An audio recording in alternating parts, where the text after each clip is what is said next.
വെള്ളമുണ്ട പഞ്ചായത്തിലെ തകർന്നു കിടക്കുന്ന പ്രധാന റോഡുകളുടെ നവീകരണത്തിന് ടെൻഡർ നടപടികൾ പൂർത്തിയായി. 18ഓളം റോഡുകളുടെ ടെൻഡർ നടപടികളാണ് പൂർത്തീകരിച്ചത്. Wayanad vision follow up. Vellamunda പഞ്ചായത്തിൽ പാടെ തകർന്ന Mangalasserimala road, WMO road, Thettamala road തുടങ്ങി റീടാറിംഗ് ചെയ്യാനടക്കമുള്ള 18ഓളം റോഡുകളുടെ ടെൻഡർ നടപടികളാണ് പൂർത്തീകരിച്ചത്. പഞ്ചായത്തിൽ തകർന്ന റോഡുകൾ ഗതാഗതയോഗ്യമാക്കണമെന്നാവശ്യപ്പെട്ട് നാട്ടുകാരുടെയും വിവിധ സംഘടനകളുടെയും നേതൃത്വത്തിൽ നിരവധി പ്രതിഷേധ പരിപാടികൾ സംഘടിപ്പിച്ചിരുന്നു.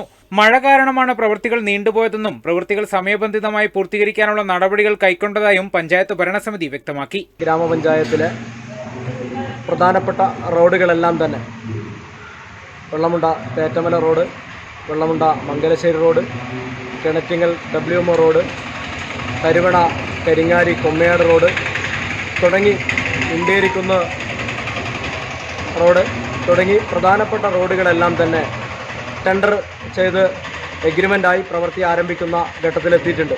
റോഡുകളുടെ നവീകരണ പ്രവൃത്തികൾ പൂർത്തിയാകുന്നതോടെ യാത്രാ ദുരിതത്തിന് അറുതിയാകുമെന്ന പ്രതീക്ഷയിലാണ് നാട്ടുകാർ. വിജിത്ത്, വയനാട് വിഷൻ, വെള്ളമുണ്ട.